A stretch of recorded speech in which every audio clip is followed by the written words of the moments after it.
Welcome back to the module on providing culturally responsive instruction for Native American students. Recall that this module covers the what and why of culturally responsive instruction, understanding culture and Native American diversity, foundations for culturally responsive practice, where to start, some initial guidelines for instruction, going further, more guidelines, pedagogical implications by subject area, and action steps towards developing a culturally responsive practice. This video focuses on foundations for culturally responsive practice. The foundations for culturally responsive instruction for Native American students and the sections of this video are Native American values and epistemologies, traditional Native American educational approaches, and more general principles of culturally responsive instruction. In considering these foundations, this video addresses frequently occurring commonalities in American Indian cultures, even though we need to continue to recognize the tremendous diversity that exists within and across tribes.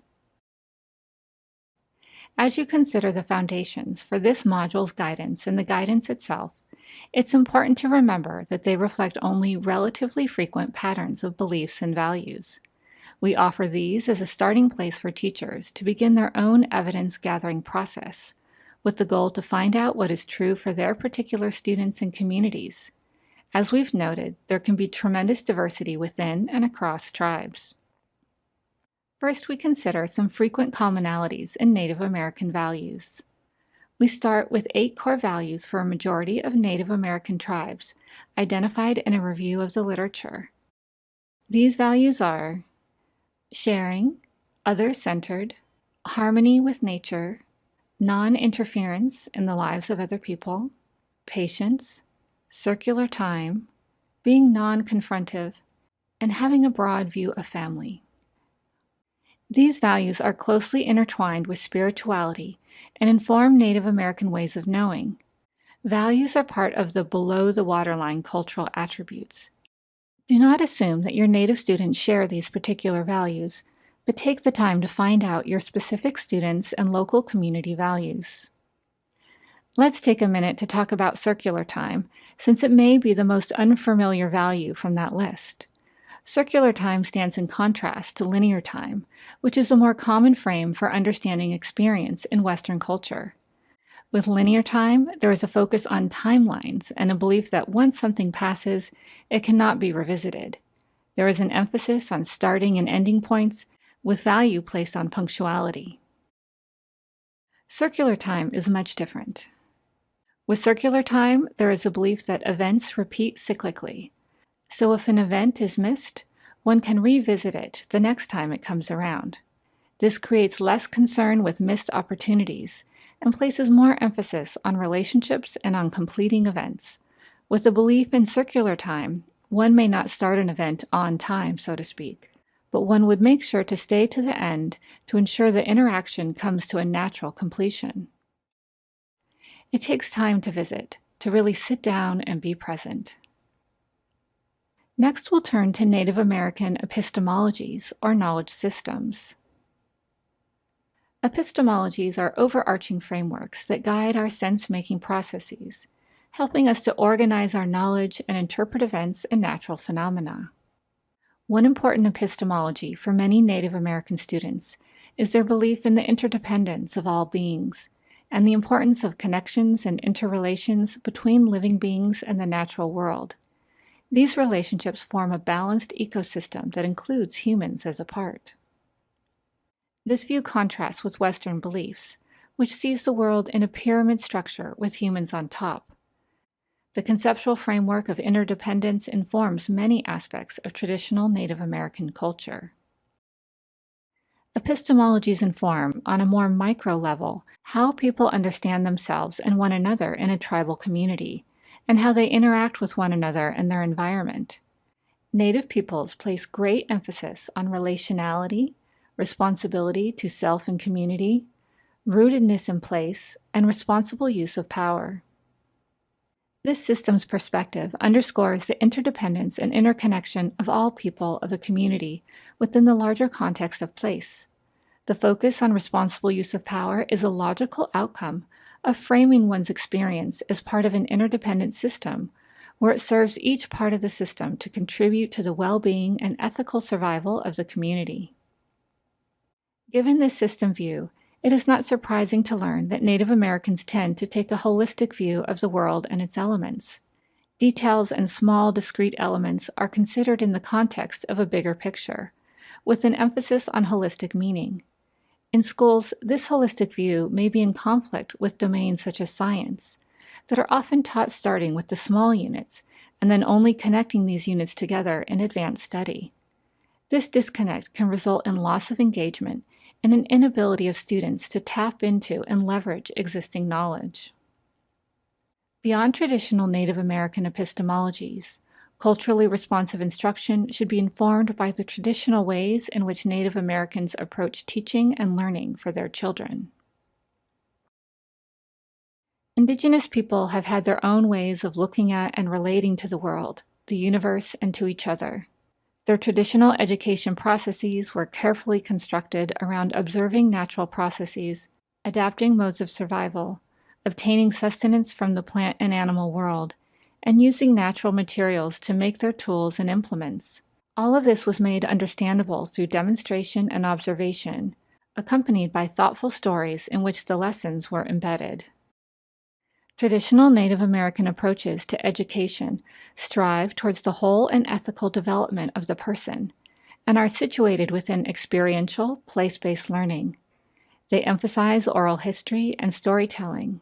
Children are expected to have agency and choice over their own learning, and as such, a high degree of responsibility. All adults, especially elders, are considered teachers. Children are taught to listen carefully and be attentive to elders, to what they are saying and doing, and also how they live their lives. There is frequent use of modeling and demonstration through oral language. Oral language and oral language skills are given priority.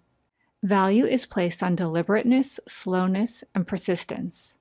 In addition, in traditional culture, children publicly perform new skills only when they reach mastery. For an example, let's consider a lesson where students are learning about rivers and other waterways. They can first consider a waterway in their own community and an authentic reason for exploring the river, such as understanding the river factors influencing where to place a fishing net. Starting from this learning goal and an indigenous perspective, students can begin to make sense of the river factors they observe. They can take stock of the current, the movement of debris, the sediment in the water, the expected paths of fish, the state of the riverbank, possible conditions upstream affecting water levels, and how passing boats impact the eddies. Then, grounded firmly in this indigenous pedagogy and context, they can extend their thinking to understand other scientific concepts, such as flow, velocity, resistance, turbidity, sonar readings, and tide tables. This leverages and sustains students' knowledge and ways of knowing, while also poising them to be better able to make sense of different conceptual explanations of the natural world. Next, let's look at another example in the context of language arts. In this classroom, a teacher is having her students analyze a cultural experience reflected in literature by comparing two texts. Both books are written about Indian removal from ancestral lands, with each providing viewpoints from Cherokee and Navajo people. One is Mountain Windsong by Robert J. Conley, and the other is Navajo Stories from the Long Walk Period by various Navajo tribal members. The students use reading logs to respond to the text as they're reading, and have some of their writing about the text scaffolded with the provision of sentence stems, such as I notice, I wonder, and I don't understand. Students make many text-to-reader connections, as well as text-to-text connections. The teacher of this class stated, "Students were unaware of similar stories and experiences from two different tribes, so lacing the two texts alongside each other allowed more connections to be made. Their reading logs and our class discussions were rich with responses, as well as realizations and appreciation of the power of literature, of stories, of words, and language."